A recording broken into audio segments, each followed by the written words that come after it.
नमस्कार। तो हमने फैक्टराइजेशन चैप्टर शुरू किया था और उसमें हम कुछ क्वेश्चंस देख रहे थे। इसी कड़ी में हम कुछ और क्वेश्चंस देखते हैं। तो पहला क्वेश्चन यहाँ पे, factorise the following expressions. First part is 7x minus 42। अब देखिए, इसमें 7 से हम इसको भी डिवाइड कर सकते हैं, इसको भी डिवाइड कर सकते हैं। तो ये 7 हम कॉमन ले लेंगे। तो इस 7 को जब कॉमन लिया तो अंदर बचेगा यहाँ पे x, और इसको अगर 7 से डिवाइड करेंगे सो वी विल गेट -6, क्योंकि इसको अगर डिवाइड करेंगे तो these are the factors, right. फिर सेकेंड वाले को, second part, this is 6p minus 12q। अब इनके अंदर भी अगर हम देखें कि 6 हम कॉमन ले सकते हैं, मतलब 6 से हम दोनों को डिवाइड कर सकते हैं। तो 6 is common, so we will get p from here, इसमें से p आएगा, और इसको जब 6 से डिवाइड करेंगे तो 2 टाइम्स डिवाइड होगा 12 और q आ जाएगा। सो these are the factors. 6 is one factor and other factor is p minus 2q. Then come to third one. ये थर्ड पार्ट, इसमें 7a square plus 14a is equal to, अब देखिए सबसे पहली चीज तो हम 7 से तो डिवाइड कर ही सकते हैं दोनों को, फिर a भी यहाँ पे भी है, a भी यहाँ पे भी है, तो 7a अगर हम कॉमन लें, मतलब 7a से अगर हम डिवाइड करें तो यहाँ से 7 तो चला गया, एक a चला गया, मतलब एक a बच गया, और प्लस यहाँ पे इसको 7 से डिवाइड किया तो 2 बचा, और a हमने ऑलरेडी कॉमन कर ले लिया है, तो ये 7a इंटू a प्लस 2, ये दो फैक्टर्स इसके बन जाएंगे। Then come to fourth one. Fourth में x square y z plus x y square z, then plus x y z square। अब देखिए इनके अंदर x तीनों में है, y तीनों में है, z भी तीनों में है, मतलब हम x y z कॉमन ले सकते हैं। जब यहाँ से x y z कॉमन ले लिया तो एक x इधर से बचेगा, तो ये आ गया प्लस x, फिर एक y यहाँ से बचेगा x y z कॉमन लेने के बाद में, तो प्लस y, और इसमें x y z में से x y z कॉमन ले लिया तो z स्क्वायर में से एक z बच जाएगा। तो यहाँ पे फैक्टर्स हो जाएंगे x y z into x plus y plus z, ठीक है, ये फैक्टर्स हो गए। Then we come to fifth part में ax square y plus bx y square और प्लस cx y z। अब इनके अंदर अगर हम देखें तो x और y यही दो चीज़ें कॉमन आ सकती है, क्योंकि a यहाँ पे है, इधर नहीं है, b यहाँ पे है, बाकी में नहीं है, z यहाँ पे है लेकिन बाकी में नहीं है, तो हम x और y कॉमन ले सकते हैं, मतलब x y से डिवाइड किया तो यहाँ से बचा a और एक x बच जाएगा, क्योंकि एक x हमने कॉमन लिया है, तो ax बचा, और y भी हमने कॉमन ले लिया है, प्लस यहाँ पे b x हम ऑलरेडी कॉमन ले चुके हैं और इसमें से एक y कॉमन ले लिया तो y बच गया, ठीक है। फिर यहां से x और y कॉमन आ गया तो यहां से बचा cz। So the factors are xy into ax plus by plus cz, ठीक है। Then come to next.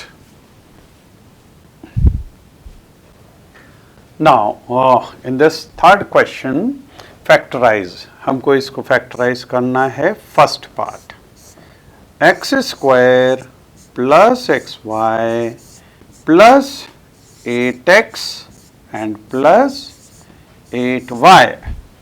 अब इनमें अगर हम देखें, इसमें अगर हमने एक्स कॉमन लिया केवल, तो इधर से एक x बचेगा, एक y यहां से बचेगा, मतलब ब्रैकेट के अंदर x प्लस y बचेगा।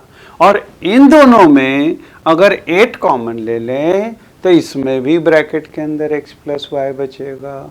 अब x प्लस वाई दोनों में से कॉमन निकाल सकते हैं और हमारे पास में फैक्टर्स मिल जाएंगे। So here we will take x common, तो यहाँ से एक x बचा और x यहाँ से कॉमन चला गया तो इधर से y बचा, प्लस इन दोनों में 8 कॉमन ले लिया तो यहाँ से बचा x और इधर से बचा y। अब ये एक्स वाई इसमें भी है, एक्स वाई इसमें भी है, तो इसको हम कॉमन ले लें तो x प्लस वाई ये हमने कॉमन ले लिया, यहाँ से बचेगा x और यहाँ से बचेगा 8, तो x प्लस 8। तो ये फैक्टर्स हो गए इसके x plus y into x plus 8। Okay, then come to second part. ये सेकेंड पार्ट इसको देखें। इस सेकेंड पार्ट के अंदर अब देखिए यहाँ पे, हाँ 15xy और यहाँ पे 6x है और इसमें 5y और -2 है। अब देखिए इन दोनों को 3 से हम डिवाइड कर सकते हैं और x भी दोनों के अंदर है, मतलब 3 और x अगर हम कॉमन ले लें तो इसको 3 से डिवाइड किया तो बचा 5, x हम ऑलरेडी ले चुके हैं, y बच जाएगा यहाँ पे तो 5y, फिर ये माइनस साइन है तो ये माइनस साइन, इसको 3 से डिवाइड किया तो बचा 2 और x हमने ऑलरेडी कॉमन ले लिया तो 5y -2।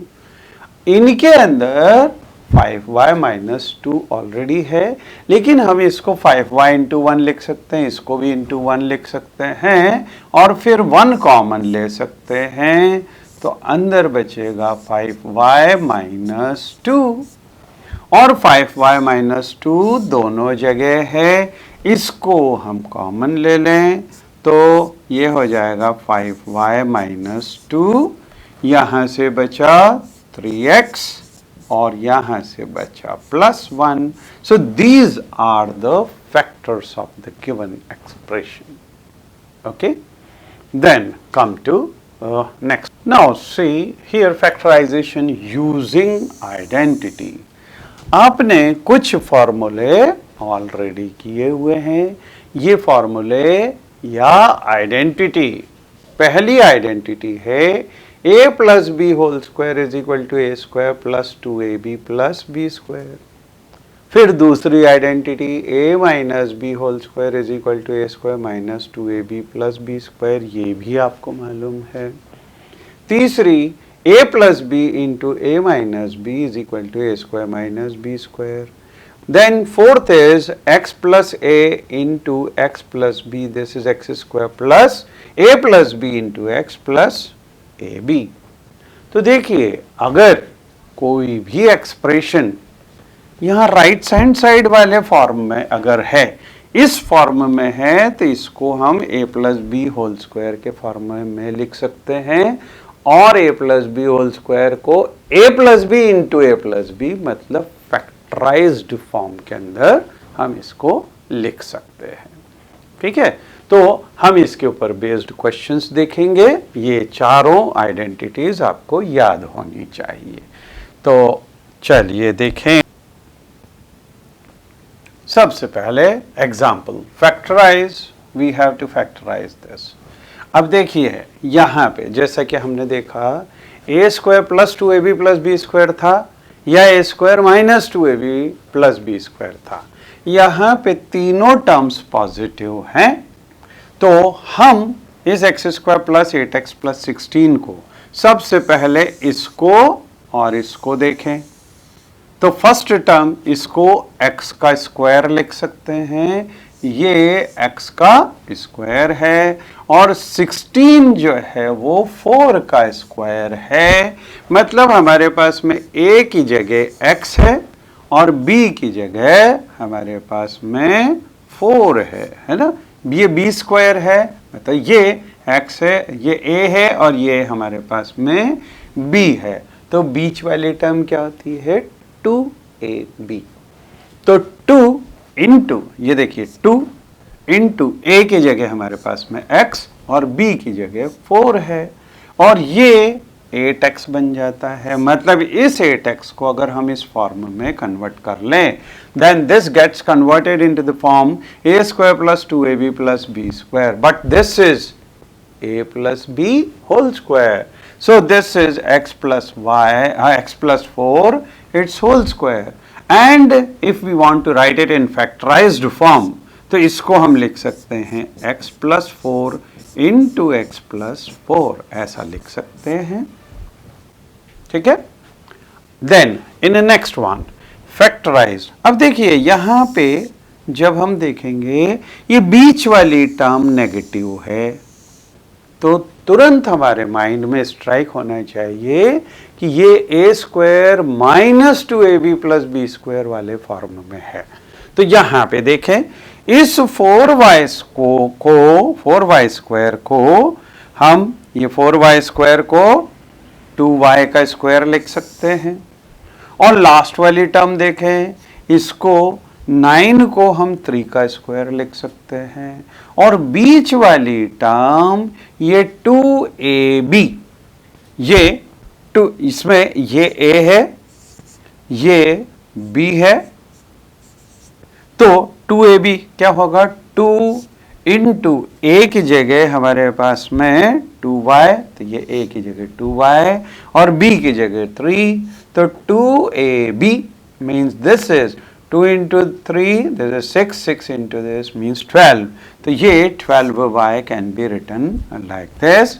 इसका मतलब इस एक्सप्रेशन को 4y स्क्वायर को 2y का स्क्वायर लिख लिया, इस 9 को हमने 3 का स्क्वायर लिख लिया, तो ये a की जगह आ गया, ये b की जगह ये आ गया, और ये 2ab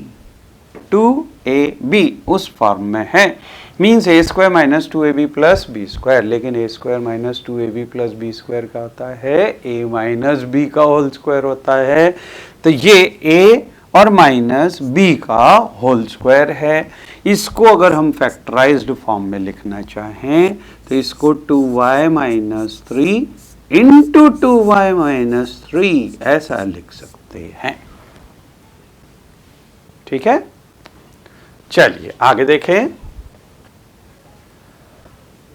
अब देखिए ये तीसरी आइडेंटिटी के ऊपर बेस्ड, तो a plus b whole square हो गया, a minus b whole square हो गया, अब a square minus b square वाली आइडेंटिटी। तो देखिए ये a square minus b square वाली आइडेंटिटी कैसे होगी, इसको 49p स्क्वायर को हम 7p का स्क्वायर लिख सकते हैं, बिकॉज 7 इंटू 7 इज 49, तो 7p का स्क्वायर, और इस 36 को 6 का स्क्वायर लिख सकते हैं। तो हमारे पास में a की जगह हो गया 7p और b की जगह हो गया 6, तो a square minus b square ये आइडेंटिटी होती है a plus b into a minus b, means 7p plus 6, ये 7p plus 6 and 7p minus 6। तो ये इसके दो फैक्टर्स हो गए क्योंकि ये प्रोडक्ट फॉर्म में है। ठीक है, तो ये चीज़ हो गई।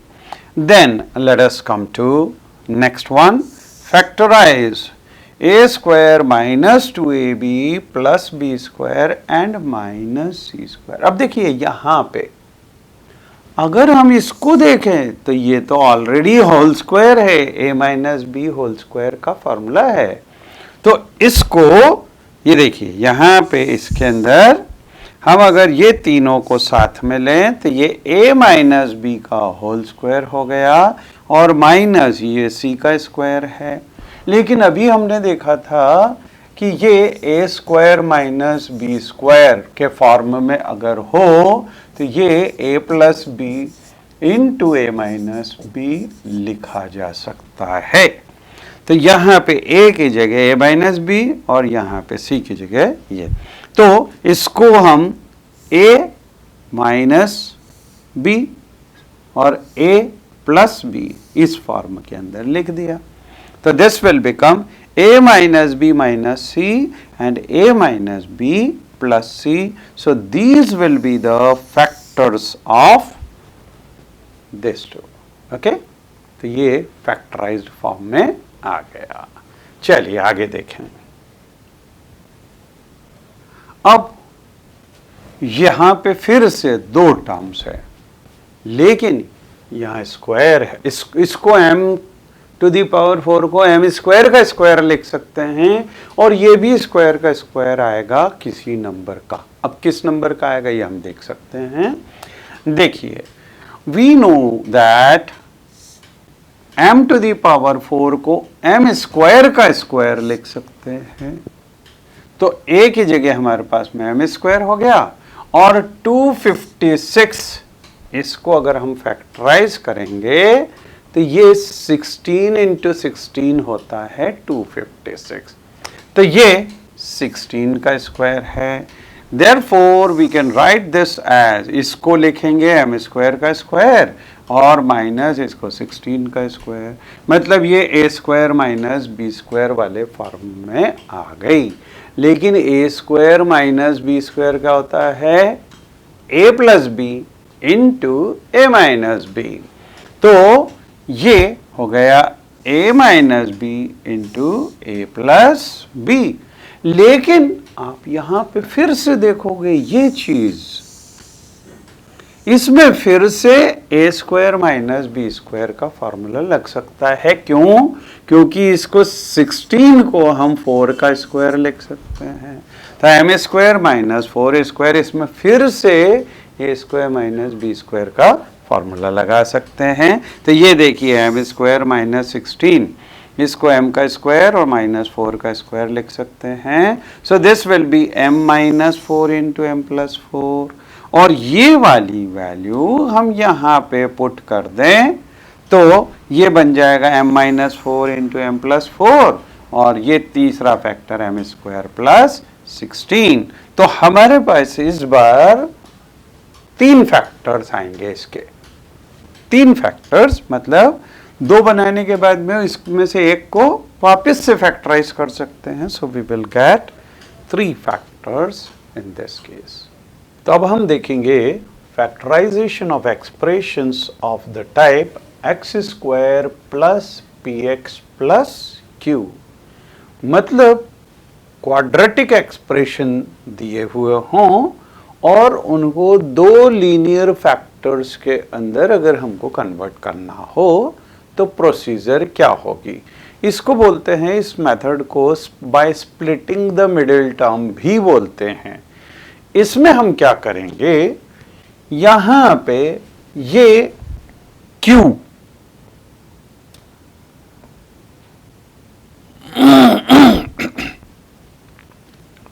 मतलब जो कांस्टेंट टर्म है, ये अगर पॉजिटिव आती है तो हम इसके पॉसिबल फैक्टर्स में से वो वाले फैक्टर्स लेंगे जिसका सम ये नंबर, ये x का कोएफिशिएंट आता हो, तो इसके वो वाले फैक्टर्स लेंगे जिसका सम ये p नंबर आता हो। तो देखिए, in general for the factorization of algebraic expressions of the type x square plus px plus q, we find two factors a and b. तो दो factors a and b of q, मतलब ये last वाली जो constant term है that is constant term, such that इसका sum, तो ए into B ये तो हो गए इसके प्रोडक्ट, इसके फैक्टर्स हुए क्यू के, और इनका सम वो पी के बराबर, मतलब ये एक्स के कोएफिशिएंट के बराबर होना चाहिए। तो अगर हम इस तरह के फैक्टर्स निकाल लें तो ये एक्सप्रेशन क्या हो जाएगा, दिस एक्सप्रेशन मतलब x square plus p x plus Q, ये बन जाएगा इस तरह का। इसमें p की जगह हम a प्लस बी लिख दें और q की जगह ए बी लिख दें, ठीक है। और इसको जब हम ब्रैकेट को खोलेंगे तो ये हो जाएगा एक्स स्क्वायर प्लस ए एक्स प्लस बी एक्स और प्लस ये ए बी। तो ये दोनों टर्म्स इस तरह की हो गई। अब इन दोनों के अंदर हम x कॉमन ले सकते हैं, तो ये x हमने कॉमन ले लिया, तो अंदर इधर से बचेगा x और इधर से बचेगा a, तो x प्लस a बचेगा। इन दोनों में अगर हम b कॉमन ले लेंगे तो यहाँ पे भी x प्लस a बचेगा। अब ये दो टर्म्स में x प्लस a को हम कॉमन ले सकते हैं, तो यहाँ से बचेगा x और यहाँ से बचेगा b, मतलब ये जो एक्सप्रेशन है ये दो लीनियर फैक्टर्स की टर्म में कन्वर्ट हो गया। तो ये इसका प्रोसीजर है और आपको ये बहुत अच्छे से याद रखना चाहिए, क्योंकि ये अभी आप हायर क्लासेस में भी जाओगे वहाँ सब जगह आपको इसका यूज़ करना पड़ेगा, ठीक है। तो चलिए आइए देखते हैं कुछ क्वेश्चंस इसके ऊपर बेस्ड। तो फैक्टराइज, अब ये x square plus p x plus Q type का वो है ना। अब इसको सबसे पहले हम ये 6 के फैक्टर्स अगर देखें तो देखिए 6 के फैक्टर्स क्या क्या हो सकते हैं। ये हो सकता है 1 इंटू 6, इसका फैक्टर हो सकता है 2 इंटू 3, है ना। ये दो टाइप के फैक्टर्स हो सकते हैं। अब इसमें से हमको लेना कौन सा है, यहाँ पे 5 दिया हुआ है, ठीक है। अगर इन दोनों का सम लेंगे तो ये 7 हो जाएगा, लेकिन इन दोनों का सम 5 होता है, मतलब हमको ये वाले फैक्टर्स लेने हैं ए बी के। तो a b is equal to तो 6 हो गया और ए प्लस बी ये 5 है, तो हम ये वाले फैक्टर्स लेंगे इसके। तो ए की जगह 2 और बी की जगह 3, क्योंकि इन दोनों का प्रोडक्ट वहाँ पे 6 हो रहा है, ठीक है। अब हम यहाँ पे वैल्यूज इसकी सब्स्टिट्यूट कर दें, तो a plus b is equal to 5 और a into b is equal to 6, मतलब ये एक्स स्क्वायर प्लस 5x और प्लस 6, इसको हम लिखेंगे एक्स स्क्वायर प्लस इस 5 को, ये वाले फैक्टर्स, नॉट दिस वन, तो 2 प्लस 3 इंटू एक्स और प्लस ये 6। So this can be written as x square plus, इसको जब ब्रैकेट को ओपन करेंगे तो 2x प्लस 3x और प्लस 6 आ जाएगा। इन दोनों में x कॉमन ले सकते हैं तो x प्लस 2 आएगा और प्लस इन दोनों में 3 कॉमन ले सकते हैं तो x प्लस 2 आ जाएगा। और ये x प्लस 2 इसमें से दोनों में से कॉमन लिया तो x प्लस 2, यहाँ से बचा x और यहाँ से बचा 3, तो ये फैक्टर्स इसके हो जाएंगे। इस तरह से हम फैक्टराइजेशन करते हैं। चलिए आगे देखें।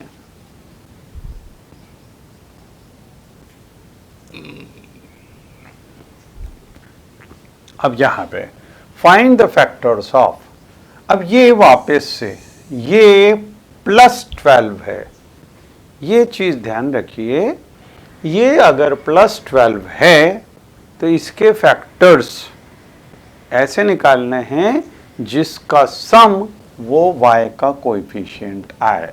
अब देखिए 12 के जो फैक्टर्स हो सकते हैं वो हो सकता है 1 इंटू 12, फिर 2 इंटू 6, फिर 3 इंटू 4, ये पॉसिबल। फिर अगर हम आगे बढ़ाएंगे तो ये पलटने चालू हो जाएंगे, 4 इंटू 3, 6 इंटू 2 एंड 12 इंटू 1। ठीक है, अब इन दोनों का सम होता है 13, यहाँ पे हमको चाहिए 7। इन दोनों का सम होता है 8, यहाँ पे 7 दिया हुआ है, और इन दोनों का सम 7 होता है। मतलब हम ये वाले फैक्टर्स को काम में लेंगे। और देखिए, तो हम इसको लिख सकते हैं y² और -7 की जगह हम लिखेंगे 3 + 4 इंटू y और +12। ठीक है, अब इसको जब खोलेंगे तो देखिए ये आ गया -3y और इसको ये हो गया -4y। ठीक है, अब इन दोनों में से y कॉमन ले लें, ये y कॉमन लिया तो इधर से आया y² में से एक y बचा और एक यहाँ से -3 बचा। ठीक है, और इन दोनों के अंदर -4 कॉमन लिया तो y -3 यहाँ पे भी आ गया। ये फैक्टर सेम आना चाहिए कॉमन लेने में, और ये y -3 को हमने कॉमन लिया तो इधर से बचा y और यहाँ से बचा -4। तो ये दो फैक्टर्स हो गए इस एक्सप्रेशन के। ठीक है, चलिए आगे देखें।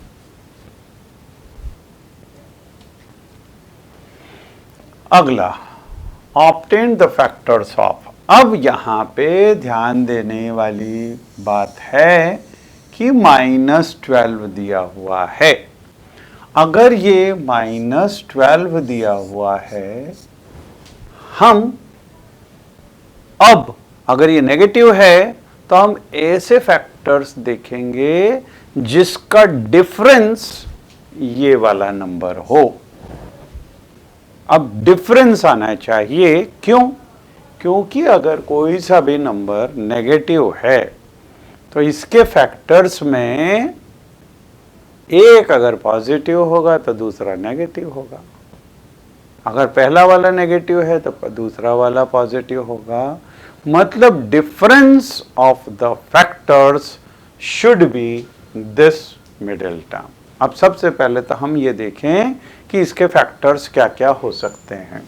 फैक्टर्स 1 इंटू 12 हो सकता है, 2 इंटू 6 हो सकता है और 3 इंटू 4 हो सकता है। यहाँ पे हमको 4 दिया हुआ है। इन दोनों का डिफरेंस ये होगा 11, इन दोनों का डिफरेंस 4 है, मतलब हमको ये वाला इस्तेमाल करना है क्योंकि इन दोनों का डिफरेंस 1 है और यहाँ पे हमको 1 इंटू z नहीं दिया हुआ है, तो हम इसको यूज़ करेंगे। और इसको यूज़ करने के लिए हम इसको लिखेंगे z² माइनस 4 को लिखेंगे 6 माइनस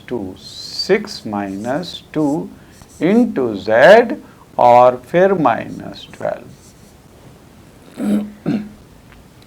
अब इसको जब ओपन करेंगे तो ये देखिए, जब ओपन किया तो -6z, तो ये आ गया -6z, और ये माइनस इंटू माइनस ये हो गया +2z, तो ये हो गया +2z और -12। ठीक है, अब इन दोनों में हम z कॉमन ले सकते हैं, तो इधर से एक z बचेगा और यहाँ से -6 बचेगा, z -6। और इन दोनों में अगर हम 2 कॉमन लेंगे तो इधर भी z -6 आ जाएगा। ये फैक्टर्स सेम आना चाहिए, ये कॉमन लेंगे इसको, तो इसको कॉमन लिया तो z -6, इधर से ये z इधर आ गया, +2 इधर से आ गया। So these are the factors. तो अब आपको ये दो तरीके के क्वेश्चंस आ गए कि अगर ये नेगेटिव होगा तो हमको डिफरेंस ऑफ द फैक्टर्स लेना है, ठीक है।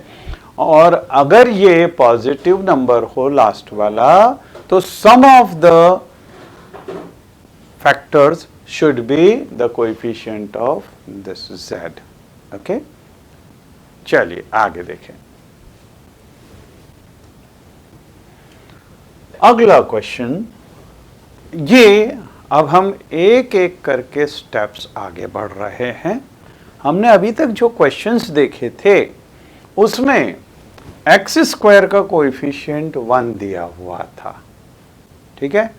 अब अगर यहाँ पे भी कुछ नंबर दिया हुआ हो तो इस केस में हम क्या करेंगे, इस 6 को मल्टीप्लाई करेंगे 3 से सबसे पहले।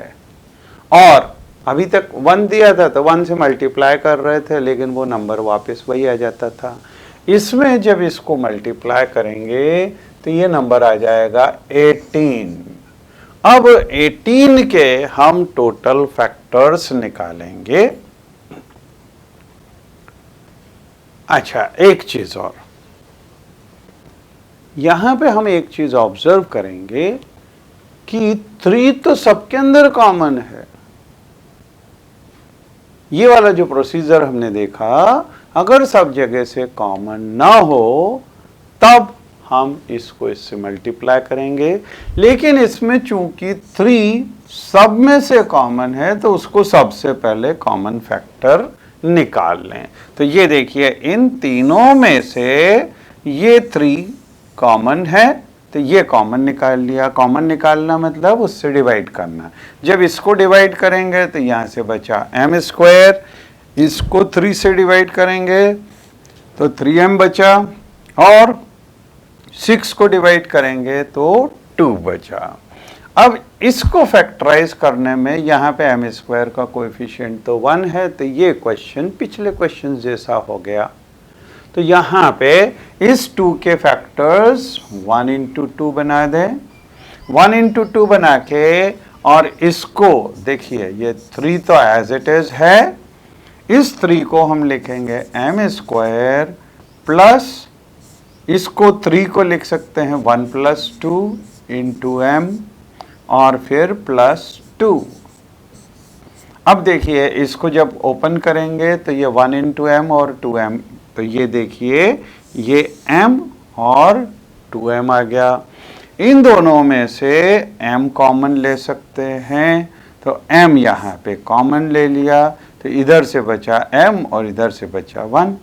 और इन दोनों में हम 2 कॉमन ले सकते हैं, तो ये 2 कॉमन ले लिया, इधर से बचा m और इधर से बचा 1, क्योंकि 2 कॉमन आ गया।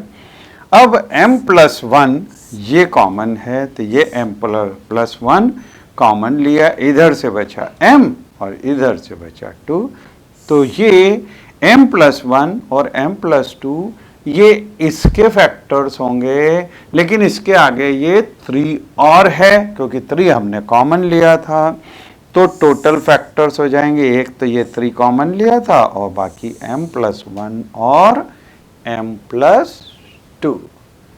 तो अब देखिए, अगर इनमें से कुछ कॉमन हो तो सबसे पहले उसको कॉमन ले लो, क्योंकि वो एक फैक्टर हो जाएगा, ठीक है। तो इस तरह से हमको क्वेश्चन करना है। हम आगे अगर ये बीच में सब में अगर कॉमन ना हो, बीच में से कोई ये नंबर कॉमन नहीं आता है, तो उस तरह के क्वेश्चंस भी देखेंगे। सबसे पहले कांस्टेंट टर्म को x² या m² या जो भी दिया हुआ हो उसके कोएफिशिएंट से मल्टीप्लाई करना है और फिर फैक्टर्स निकालने हैं, ठीक है। ओके।